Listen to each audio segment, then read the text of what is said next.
Good afternoon and welcome to the Full Scottish. Before we start the programme proper, I'll just go over the latest coronavirus statistics up until 2 o'clock yesterday. Up until 2 o'clock, 1,064 new confirmed cases of COVID were registered in Scotland, 39 newly reported deaths of people who tested positive. To date, a total of 1,258,205 people have been tested, and of those, 1,152,825 are negative, which means we've now passed a milestone of 100,000 with 105,370 people with positive tests in Scotland. Last night there were 994 people in hospital, 52 in intensive care, and sadly another milestone has been passed with now 4,109 people who have died of COVID from the measure of people who have tested positive. I'm delighted to be joined today by two human rights experts because today's programme unapologetically is going to look at the news through that window of human rights. Joining us first of all from The Hague is Adam Boys. Adam is former Chief Operating Officer of the International Commission of Missing Persons and was recognised in 2015 for his services to conflict resolution and reconciliation. Welcome, Adam. And Alison, a bit closer to home, joining us from Glasgow, Professor Alison Phipps, UNESCO Chair in Refugee Integration through Language and Culture. She's also chair of New Scots, which is the Scottish Government National Refugee Strategy. 10th of December saw International Human Rights Day, the anniversary of the day in 1948 when the Universal Declaration of Human Rights was signed. That in itself is not law, but it does influence and underpins most human rights legislation in the world. However, human rights have never been at more risk, both at home and abroad, since. And we'll be looking at some of the worst cases today. And finally, another issue which I'm hoping my guests can unpick for me. Why is it that for the vast majority of the general public who don't work in human rights, they are at best ambivalent about them and at worst hostile, regarding them as something that are written for other people, other undesirable people to use in order somehow to get a better deal than they themselves. So we'll start off with Brexit. Clearly Brexit is a minefield of potential human rights abuses, especially around workers' rights, whatever. Today is supposedly the deadline for a final decision. So what's your hunch? Is it chaos and no deal, chaos and a bad deal, or will we have another extension? Adam. Thank you very much, Maggie. Very nice to be here. Thanks so much for inviting me on the show. I think my sense is that there will be some kind of a deal at the end. I suspect that the consequences of a no deal are so great that Prime Minister Johnson would really balk at that. That's not the way the rhetoric is going, but I think so. It's so difficult to tell. My hunch is that they would get there, but it may end up with an extension to the deadline on the negotiation program. I just think there's too much at stake for this to happen. Alison, do you agree? Hello, Alison? Oh, we seem to have lost Alison. Well, it's interesting you say an extension, Adam, because the EU have kind of extended an olive branch. They have a kind of contingency plan where, for example, they've said they might extend for 6 months easy access for lorries and haulage companies to the EU. Similarly, they would extend for 6 months access to the airspace so the airlines can fly. But there's no suggestion that the UK government are going to accept that, because I understand that olive branch is underpinned by this need for a level playing field, which of course is the thing that the British government are opposed to, because it means that the European Court of Justice will have too much say in legislation or deciding when there's disputes. which is extraordinary because, in fact, it was the original establishment of the European Court of Human Rights was a British proposal. It was actually negotiated and signed in London, and it's a terrible loss. I said on the last occasion I was on this program that the Brexit vote was really something that you should never do, which is put peace agreements to the vote. We've in fact, the European Union is essentially the extension of a peace agreement following the Second World War, but we're actually putting another peace agreement on the table, which is the Northern Ireland Good Friday Agreement. I think that if it doesn't go well for the UK in terms of the way it deals with the EU, and if they force through legislation which is going to affect Ireland, both north and south, that's not going to play well with the United States in getting a trade deal. And I'm sure that that will be one of the considerations that the British government is making. So they probably will end up with some form of a compromise, and I would imagine that they would take advantage of this contingent period in order to do that. But it's complete speculation. Alison, do you think there's going to be some kind of extension, or do you think there's going to be some kind of deal? I've given up speculating. I am really unsure about what will happen, and I think where I tend to rest at the moment is realizing that when people tell you who they are, then you should believe them. And when we have been told a whole range of untruths about what will happen with this deal or no deal, when we've been told it's oven ready when it wasn't, then actually the only thing we can actually trust is that we're not being told the truth by the people who are negotiating on behalf of the United Kingdom. So I find it very difficult in an environment where what I am being given are a whole series of spun untruths that change and shift to really settle on ground that I feel I can be confident in. I feel very different from the point of view of what we are being told from within the European Union. I feel there that we are dealing with something that hasn't changed much. It has continued to try and do exactly what Adam has said, which is negotiate in good faith and on the basis of peace.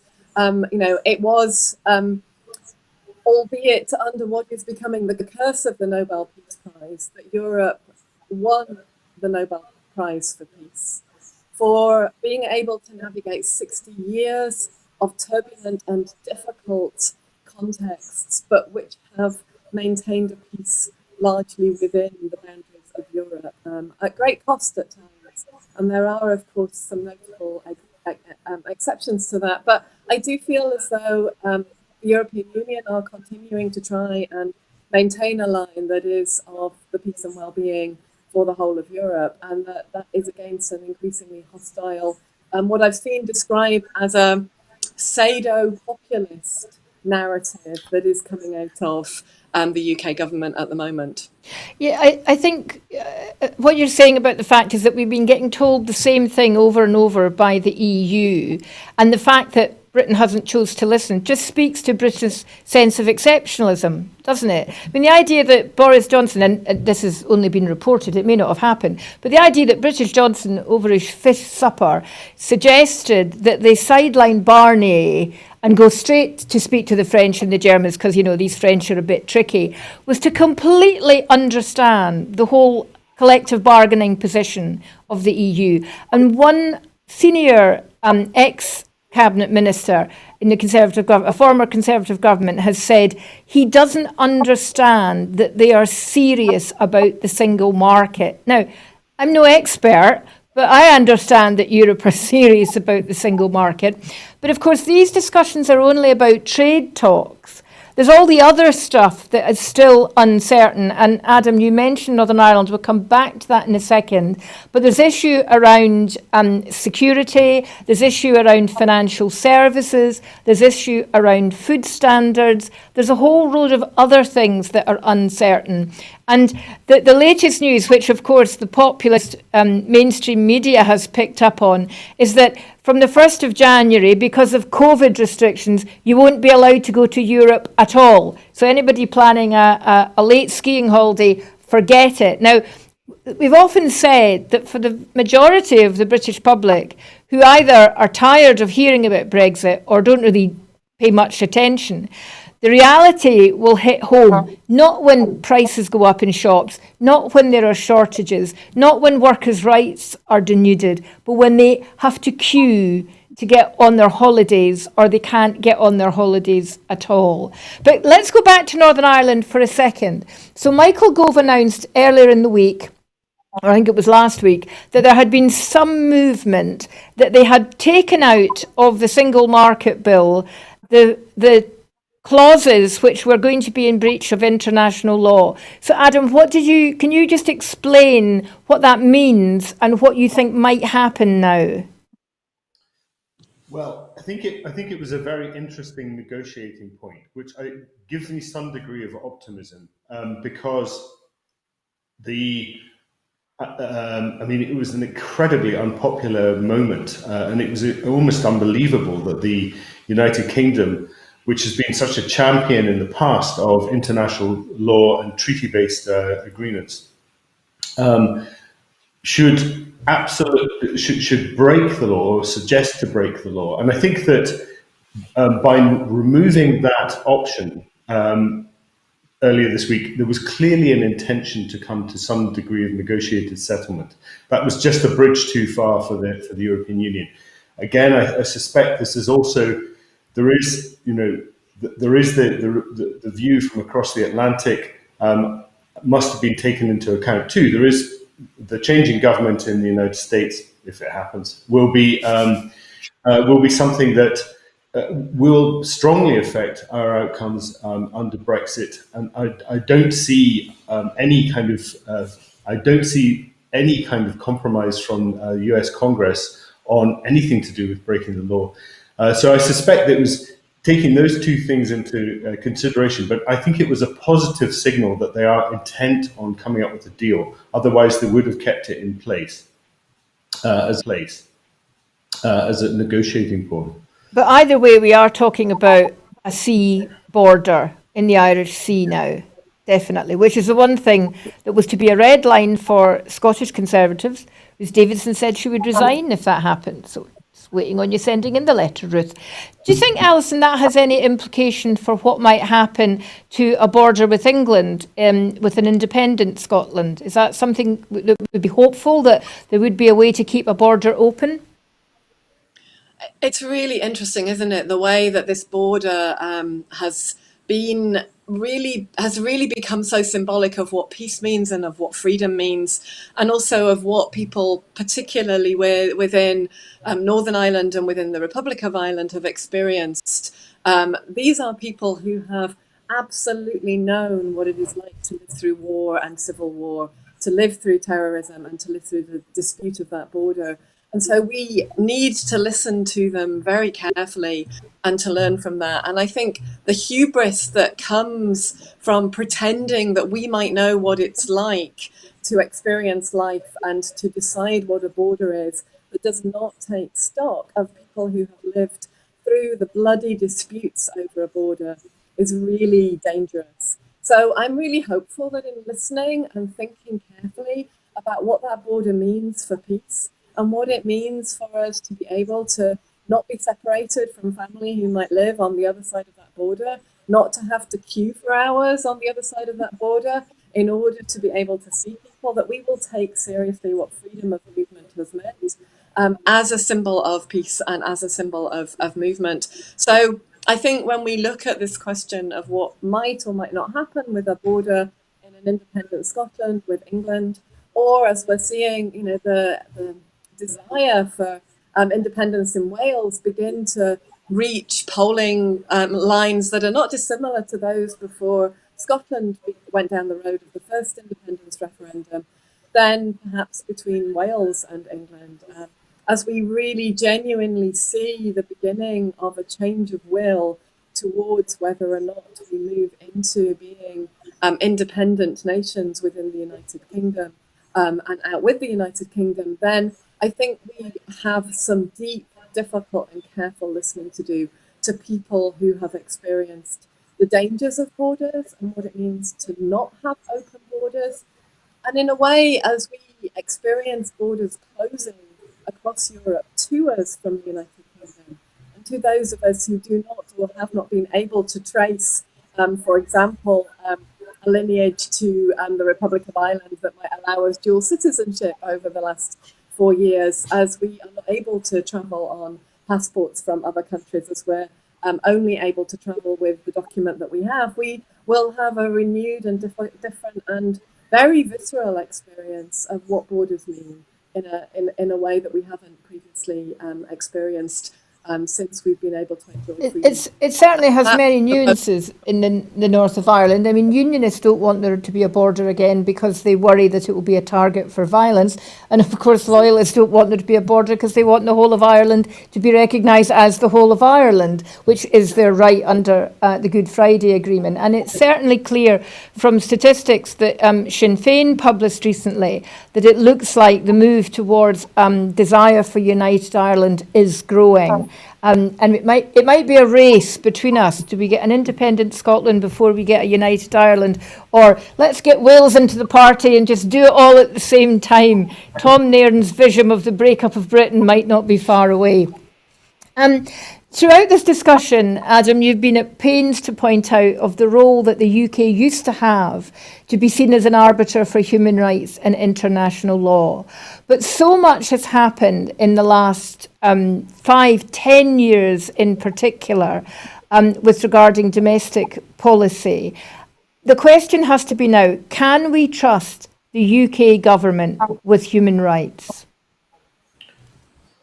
Oh. I think I don't want to say it can't be trusted, but I think that there are several levels. I think on some of the international issues, the UK still has a very strong voice, and I think that we have, for example, very, very good representation, extremely good individuals and capitals in for example, the UN and in New York and in Geneva, really pushing forward a very concrete human rights agenda. There are certain things that really worry me, though. I'm talking about the international level. Reducing the level of international aid that we provide to other countries is not simply about, it's not humanitarian aid, it's also about development. And that means the development of things like the rule of law. It's about conditioning certain aspects of good behaviour rather than based on necessarily just on trade. And that does give me a great deal of pause for concern. And I think that the other thing is that because we're not united with our European counterparts, we actually have allowed the change of borders in Europe, something that we absolutely held at the end of the Second World War as being inviolable borders, but the Crimea is now occupied, and the UK's voice in these things is becoming diminished, whereas we were a leading voice in the past. I'm happy to see. I work a lot with a Syrian human rights organization, and there's very little voice on that issue. Yes, there is support for the work that they're doing, but we're not seeing there's so much focus on domestic policy, on Brexit, and I think, in one concrete terms, in terms of the human rights issue, the misuse of migrants and refugee populations, something Alison will know about, as a totem, if you like, of the other, of those outside the walls trying to get in. I think that's a very, very frightening development. So, Adam, you've mentioned international aid, but when international aid is linked to trade, as it so often is, isn't actually human rights then the price that we pay for that? That it's not international aid for the best reasons? I completely agree. Chris Patton was talking yesterday. I think he was possibly the senior minister you were referring to, and he was talking about the Uyghur genocide, which is an ongoing issue. Yes, we have to play. We have to engage with China. It's a huge trading partner. Can't ignore it. But at the same time, we must be able to stand up to China. We cannot simply, because we're locked in this anti-European status that we're currently in, we can't simply drop the bar in terms of the standards that we require of others. And so I do believe that it is a trade-off, and we should very rapidly get back to the notions that are the values that we should be espousing. And this is where I think, going back to your point about independence, that's where I think the fault lines will be. It's Chris Patton talked about it, Boris leading English exceptionalism. He didn't nationalism. He didn't talk about a British sense. And I think that is where the fault lines will become, is on the values that we apply to these core issues of fairness and non-discrimination. Okay, well, Alison, it's clear then Adam thinks that the British government gets a C+ in its attitude to international human rights. Well, what about domestic human rights? And Adam mentioned refugees and asylum seekers. That's one of your areas of expertise. Just this week, it has been announced that quietly, while we've all been looking somewhere else, the British government have changed their immigration laws as regards asylum seekers and the issue of returning them to third countries. Could you just explain a little bit about that for the viewers, and also how this legislation differs or doesn't from the old Dublin II Convention, which stated asylum seekers should claim asylum in the first safe country that they arrive at? Yeah.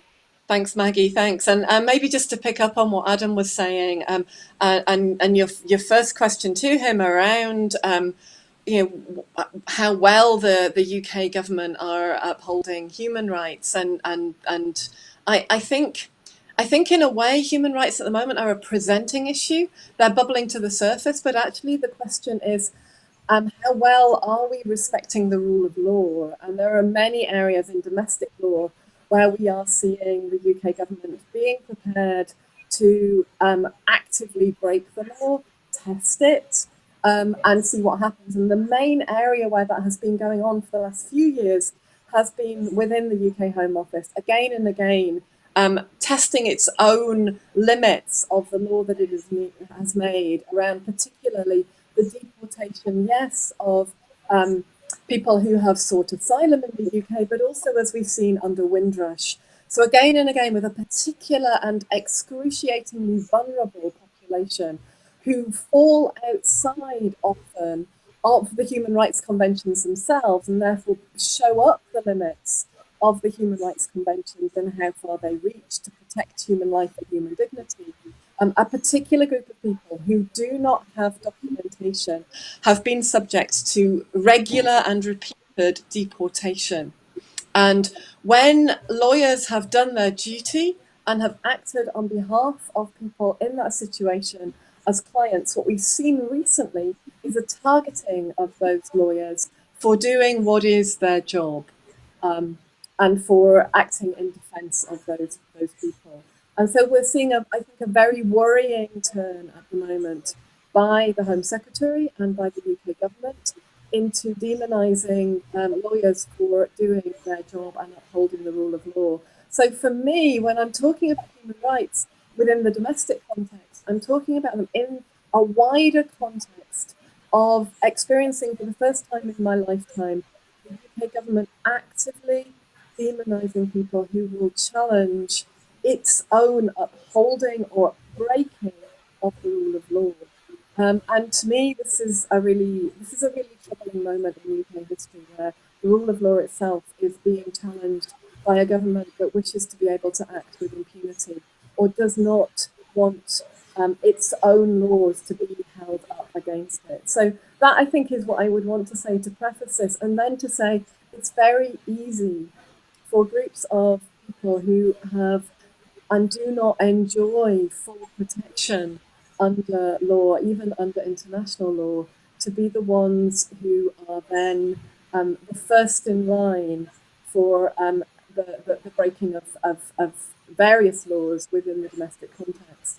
So Dublin 2, Dublin 3, the Dublin 2 Convention, replaced by the Dublin 3 Convention, was the ability of member states of the EU to deport people if they had already been fingerprinted or claimed asylum in another country within Europe. And what this led to was a real inequality between countries like Greece or like Italy, where the majority of migrants might have landed by boat, and may or may not, in the chaos of that landing, have been fingerprinted or otherwise, but may have wanted, for a whole range of reasons which are absolutely protected by law, to have reached another country without claiming asylum or without being fingerprinted. And so you then saw the setting up of camps like the Calais camps, which were full of people who were largely undocumented, who hadn't already claimed asylum, and who may have been the children of parents who had claimed asylum in the United Kingdom and who wished to join them under the right and duty of family unification. What the unannounced move by the UK government, by the Home Office, in its administrative legislation and an announcement this week has meant is that that is no longer going to be looked at. And the word reasonable has been used for saying if they could reasonably have claimed asylum in these countries. So this is going to lead to a raft of legislation and a raft of test cases around what constitutes reasonable. And as Adam will know, and as I know, and as you know, Maggie, reasonable is a very slippery word within a legal context. But what will happen is that people will be deported, people will be sent to other countries, people will be denied the right to claim asylum. And we seem to be trying to model our future post 1st of January work out with EU law on either the Australian model, so that if you land by boat, you will be potentially offshored in the way that has happened in Australia, with such devastating effects on Manus Island in particular. Or, and I think this is also telling, something that's quite like the Israeli model with the Halot detention camp, and then the deal with Uganda to take people back. And Israel, notably has allowed very, very few asylum claims to actually be recognised and to lead to... Priti Patel has actually said as much, that she is interested in the idea of putting asylum seekers offshore. She's already mentioned that. And I think she suggested that Scottish Islands might be used. I think the First Minister had something to say about that. It feels as if we may be moving to a position where the UK wants to stop people exercising their international rights by claiming asylum by just arriving in the UK, and instead move to a managed asylum process like we have in Australia and the United States, where they will choose who they bring to the country as refugees from camps. Now, Australia is quite far away from everywhere else, so there's not that many people risk turning up in Australia by boat. But the UK is, despite Brexit, still only 21.5 miles off the coast of Europe, so that doesn't really make any sense. My understanding, though, with these new regulations is that people can only be returned to third safe countries if those third countries will take them back. So maybe that actually there's no teeth in this, that nothing will happen. What concerns me, though, and I don't know whether this has been discussed anywhere, is if people are in boats, obviously they've come from somewhere, will the British government have the rights to turn these boats around in the Channel and send them back to whence they might have come? Do you know, Alison? I mean, I'm waiting to see what the legal expertise and the best minds in the country will say around this at the moment. But I do know that boats are being turned around within waters within the Mediterranean. Mm-hmm. So, whilst we are actually talking about the risks to human rights and the reassessing of human rights by the UK government post-Brexit, we do also have a situation at the moment where the EU is being challenged on a number of fronts for its own upholding of elements of the Refugee Convention, and not least the turning around of boats in the Mediterranean, and where we have the most horrific reports imaginable coming out of Libya as to what is happening to particularly Eritrean and Sudanese refugees who are being held in the detention camps and the torture camps within Libya. So the EU is really not much better than what potentially might be happening in the Channel with the situation in the UK at the moment. And all of this, yes, it will be tested by courts of law. Of course it will. The difficulty we have is that during the time that these things are tested, so many more lives are lost. And we have already seen lives being lost as people attempt to cross the Channel, and many lives lost in the mass grave that is the Mediterranean now. We are seeing the breaking of other rules like maritime law of the sea, which requires people to act in a manner which responds to distress calls, and that those are being intervened as well. So there's so many different layers to this. And all the while that this is tested and that politicians argue about borders in the sea and about refoulement and about sending people back, which is indeed a breach of the convention, we have two problems. One, the number of dead will mount up. And two, there are so few points of recourse under international conventions when countries do this, as we've seen with what Australia has done with the offshoring of refugees. Yeah, I would agree. I mean, I certainly agree that the EU has got to look at its asylum policies with some urgency, because it is in itself breaking international law. Sadly, there was never any hope post-Brexit, especially with the Home Secretary like Priti Patel, that the UK was going to actually have a look at its own policies and make them more humane. It's going to be at lowest common denominator. And as Adam said earlier, refugees and asylum seekers, when it comes to othering people, are at the top of that list.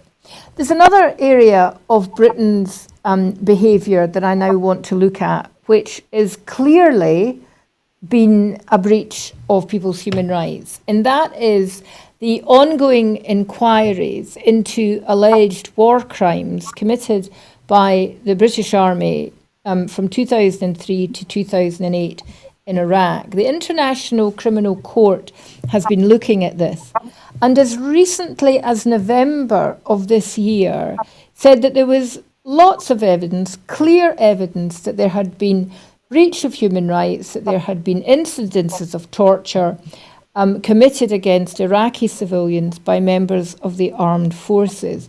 And yet to date, only one soldier has been convicted of everything.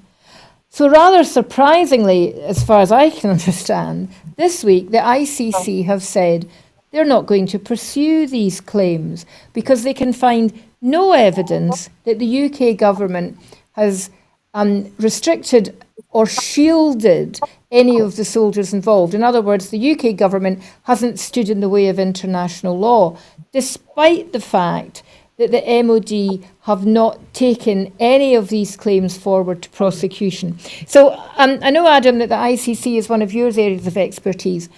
To a layperson, this looks like the ICC has no teeth whatsoever. What do you make of this change?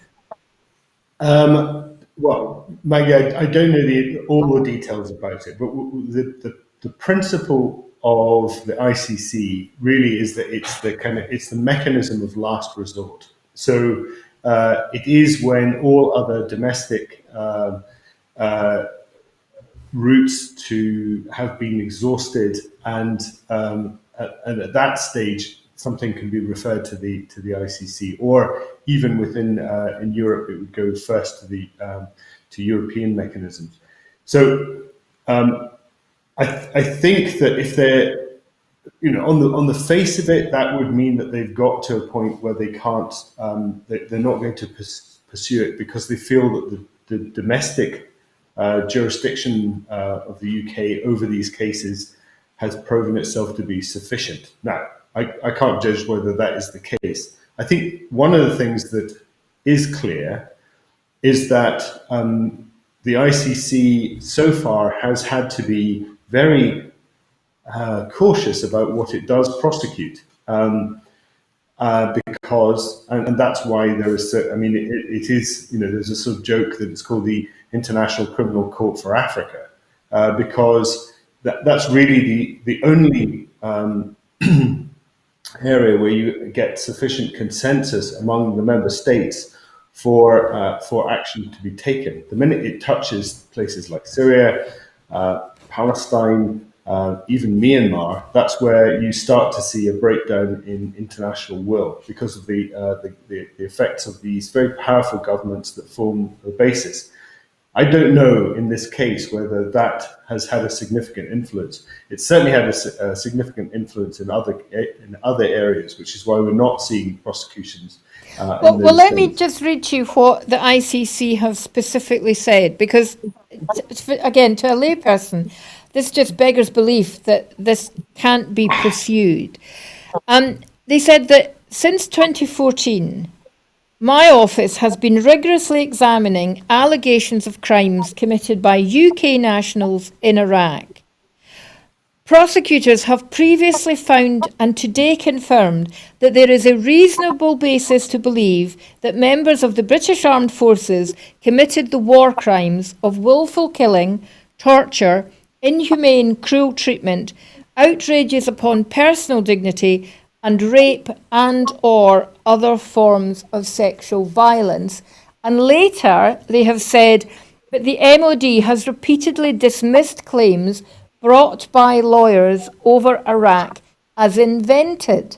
So how can the ICC stand back and take the view that somehow the British government have got this covered, when by their own admission, the MOD have done nothing?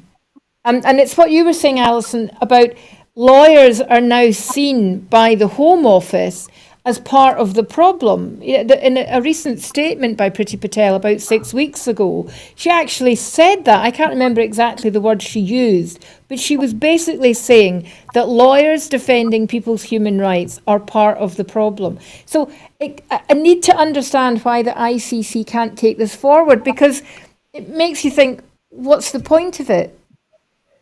Adam. Well, I think that at this stage, unfortunately, it's probably reflective, and I think this really, it goes beyond simply this case, but it goes into issues relating to, for example, Ukraine, as I said, Myanmar, attitudes towards what's going on in China. There is very little international consensus at the moment, and this is an international court. It relies on its existence, on funding and for political support from these member states. The United States has put the prosecutor under sanctions as an executive order by the Trump administration. That means she can't travel to the United States. Her deputy can't travel with the United States. I work for a criminal tribunal. We should be very cautious about our interaction with the ICC. The ICC, because it's a treasury action by the United States, may end up losing its bank accounts. It's treading a very cautious line in these areas. And it could very well be that in order to not further break what remaining consensus there is, they have simply made a decision not to pursue. I think another thing is that there has been a very long hiatus over the choice of the new prosecutor.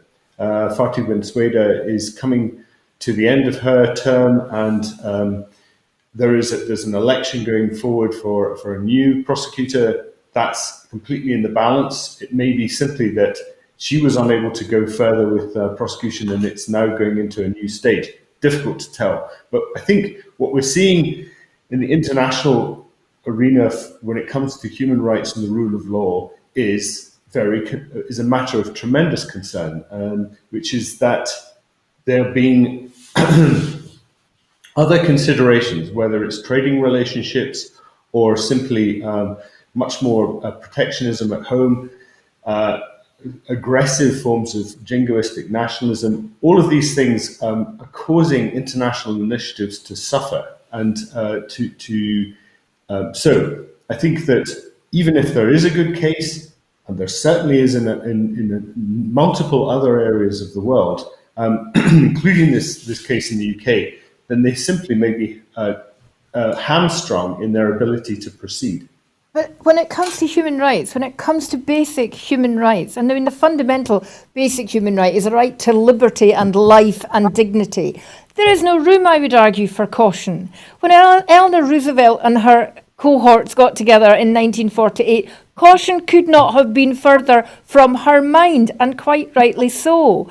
At a time like this, there needs to be lines drawn that should not be crossed. There have to be universal truths. There have to be universal standards that cannot be crossed. Because, as we've just been talking about for the last 40 minutes or so, these lines are being crossed everywhere, and there is no comeback to government. And that terrifies me. It's worrying, because it's not the world that we used to have. And it just, I know, so the other thing about the ruling that has really surprised me is specifically they have said they find no evidence that the UK government is shielding military personnel. And yet, we are about to bring into the statute book the extremely controversial Overseas Operation Bill, part of which specifically, she says, knocking her microphone out the way, specifically is to stop what the government call vexatious legal claims by lawyers against military personnel. So that's not just shielding personnel from being investigated, that is putting up huge barriers. And that is surely something, Alison, that we should be extremely concerned about in the UK.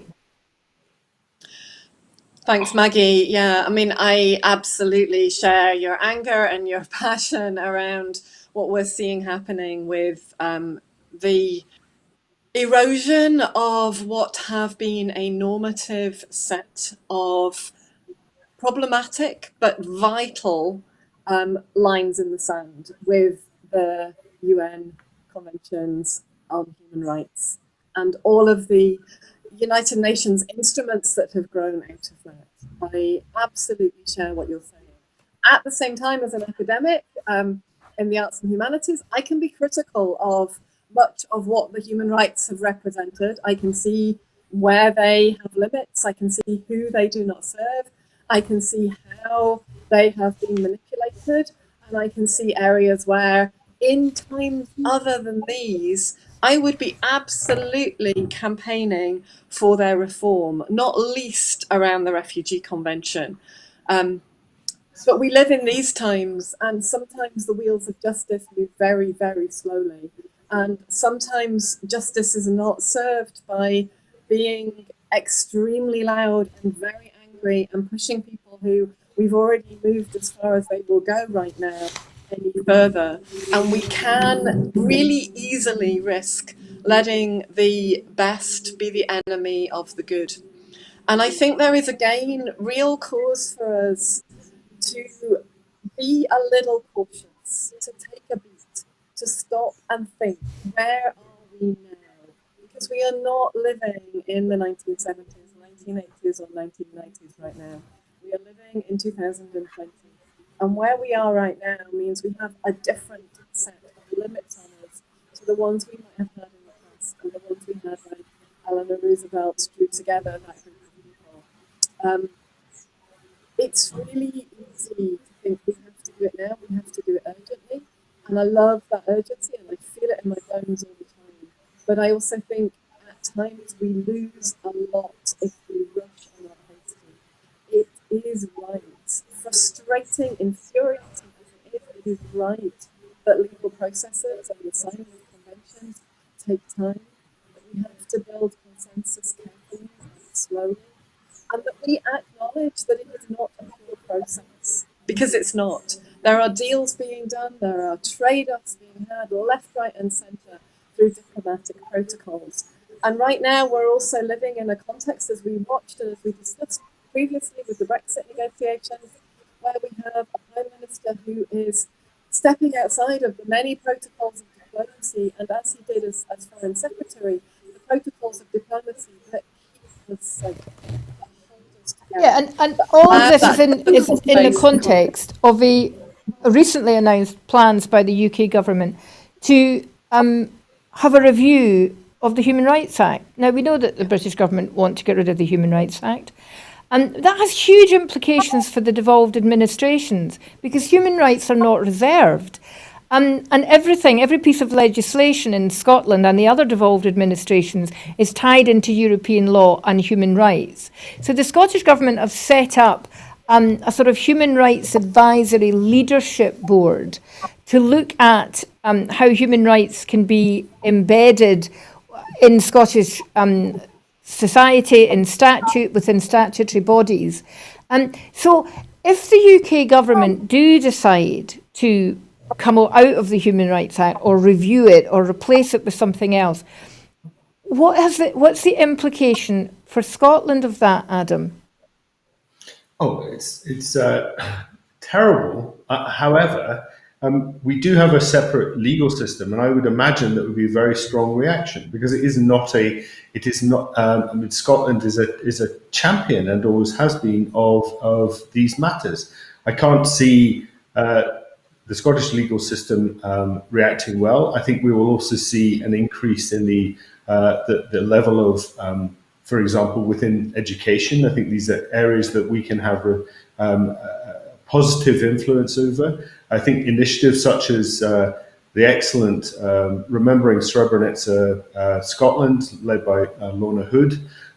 These are the sorts of initiatives where we can simply, while we're waiting for a period where things are more pragmatic, well, when we can simply move forward pragmatically, as Alison was saying, we will have to just maintain a level of education and understanding about these rights, and how they affect all of us, and that we have a responsibility to the weakest in society and to those that are most vulnerable, including those people abroad, including that, that when you get onto a tiny boat on one side of the Mediterranean, you're a refugee, and when you arrive on the other side, you're a migrant. I mean, all of these things are immensely important, and during this period, teaching, educating, advancing understanding of what human rights really mean is going to be the way that we get through this very difficult, dark period. I also fear that all of the bad that's going to come out of things like Brexit and of the restriction of rights will be related to the reaction to COVID. I mean, it comes down to something as obvious as locking students up in their halls of residence. I mean, is that sort of thing where we do have to constantly argue? I loved your passion earlier about, we must fight for these things.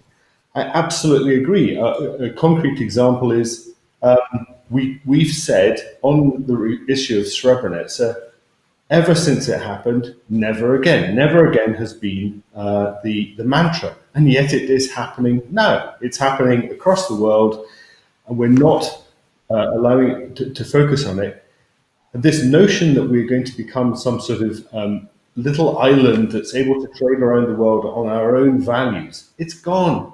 We were either, the United Kingdom was only ever part of an empire or part of the European Union. It's never been existed on its own like that. And it's just going to, the values across the United Kingdom are not currently uniform. So I think Scotland has to preserve what it believes in through mechanisms such as its own legal system and the law, and also well, let's hope we can. Certainly, Joanna Cherry, who's the SNP's Justice and Home Affairs spokesperson, has written to the Justice Secretary specifically to ask what this would mean for the devolved administrations. I'm not holding my breath for an answer that's going to give us any comfort.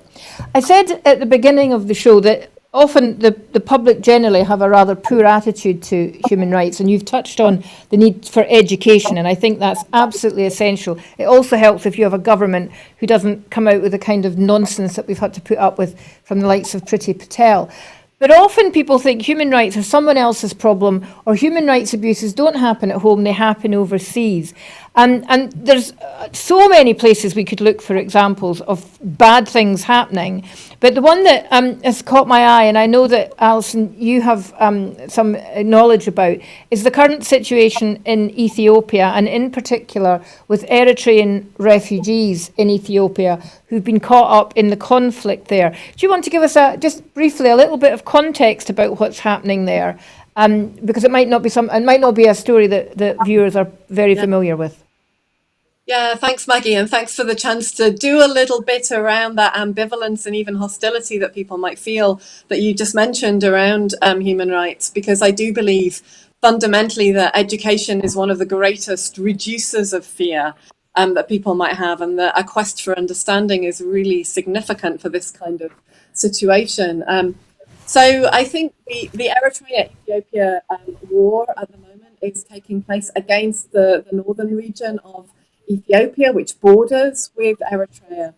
A new alliance was formed, which ended decades of war with Eritrea and Ethiopia between President Isaias and Prime Minister Abiy of Eritrea and Ethiopia, respectively. And it was on the basis of that Abiy received the Nobel Peace Prize for ending a sustained conflict in the Horn of Africa, and with his liberalization agenda within Ethiopia.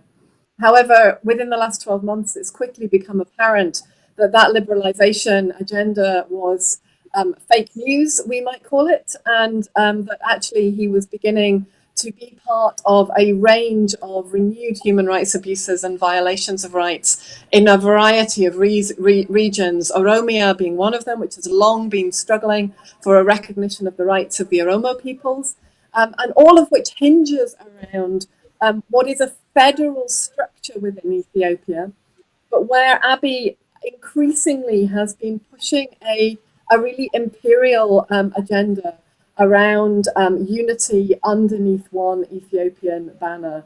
And that is really triggering a range of Ethiopian nationalist responses, which were then challenged when Abiy decided to suspend the elections and the northern region decided to go ahead with elections. Abiy took this as a declaration of war, declared war himself on that region. And as we have now seen in the limited, very limited coverage we've had of this on international news media, we have a situation of a declaration of war, a declaration of the end of the war by Abiy, but many, many reports this last week since Abiy made that declaration that the war is continuing. And going back to what Adam was speaking about with regard to the ICC, the International Criminal Court, what we've had since the declaration of war, which has joined forces between Eritrea and Ethiopia on this federal region, the Tigray region of Ethiopia, is a complete news blackout, is the deportation of journalists and other political analysts working in the area. And 2 weeks ago on Sunday, the naming of 7 activists, political analysts and journalists working in the diaspora as Ethiopians, and the issuing of arrest warrants for them, some of whom are within the United Kingdom and who have a long and established reputation as academics, as journalists, as activists and defenders of human rights, and precisely those human rights laws that have been the focus of our discussion today. So what we need within the region at the moment is we need an openness, we need an end to the news blackout, we need the assessment by independent witnesses, by people who are tasked by bodies like the International Criminal Courts, like the special rapporteurs, to be able to assess what is happening. Yesterday we had a really troubling, disturbing report and statement issued by the High Commissioner for Refugees through UNHCR, saying that the reports coming out of the camps are of Ethiopian troops and also Eritrean troops being allowed to go into refugee camps within Ethiopia and refool, therefore capture and send back Eritreans who have sought refuge from the Eritrean government on Ethiopian soil. So we're seeing a situation where Ethiopia, if this is true, is committing a breach of the Human Rights Convention, the Convention on Refugee Rights, but also is potentially committing war crimes, or there is evidence is being committed. And once again, and this has been a theme through this program, Maggie, and really raised by Adam as well, we are seeing the people who are undocumented, the people who are stateless, the people who have fled from contact, the people who, as my colleague who has been on this program, Hiab Yohannes, an Eritrean survivor of torture and Eritrean refugee, and who has worked for UNHCR, who points out time and again, it is this group of people to whom the convention does not extend, and where we first see the limits of the convention. And here we are again, seeing what must never happen again, and yet what happened in Srebrenica reportedly happening again, and we're in the throes of it right now. We don't know. It's so hard in these circumstances to distinguish Indeed, truth Alison, from I falsity. don't want to cut you off, but we're getting quite close to the end of time. And I think the other theme has also been today that these international bodies, who people assume by their existence are going to mean that these things don't happen, or if they do happen, there's recourse, are possibly failing for whatever reasons. And I agree, with news blackouts and lack of information, it makes it easy for governments to hide behind and say, I didn't know. One country we can't accuse of news blackouts, one politician we can't accuse of news blackouts is Donald Trump. We hear about him and from him all the time. It wouldn't be a transition presidency period without talking again about the United States, but this time, horrifically, it's just been announced that between now and Inauguration Day in January, President Trump has authorised 5 federal executions, 2 of which have happened this week. Federal executions are death penalties executed for federal crimes. As a result, they're much rarer than state executions. They were only reintroduced into statute in 1988. Trump has broken a 130-year precedent of not having executions in a transition period. Then he doesn't think he's lost, so that doesn't apply to him. And by the time he leaves office, he will have overseen more federal executions than any president since 1896, which really is taking your country back to the bad times. I find it appalling that a country like America, with the power it has, still sanctions the death penalty. Is America morally bankrupt on this issue, if not other things? Adam? Well, I mean, I think that the death penalty is a horrific a sanction, and so morally repugnant. I think that in this case, it's if it can even be more so than it is so, because it's theatre. I think this is about a presidential campaign that's been defeated. And it's about the theatre of showing what could have been if the candidate had won. So it is a I think from that perspective it's even more gross, because it stretches the credibility to think that this is part of their normal rule of law system. And I think that there are the actions that we should take in such a situation are limited. I mean, the UK has prevented the sale of the chemicals that were used for such executions. That won't stop it in these cases.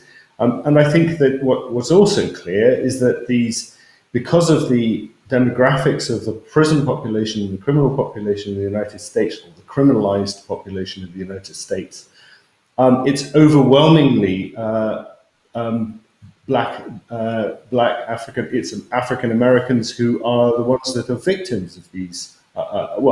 Who are in these positions, and who are the ones who end up losing their lives in the ultimate sanction which is the death penalty. So, and in this case, not just that, but all 5 are people who are suffering from either learning difficulties, mental illness, some as a result of trauma they suffered as violence as young people.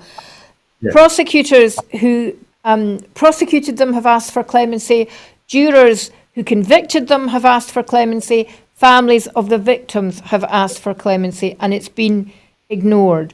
One of them is a woman who will be the first woman to be executed for a federal crime in 70 years, and one at the age of 40, convicted when he was 18, will be one of the youngest. And it's utterly unbelievable. And interesting you say about Britain stopping selling the chemicals. Apparently one of the reasons that there is a growing move against the death penalty in some states in America isn't because of the moral arguments, it's because lethal injection is proving difficult to do because supply is poor. It's not because people are necessarily against it.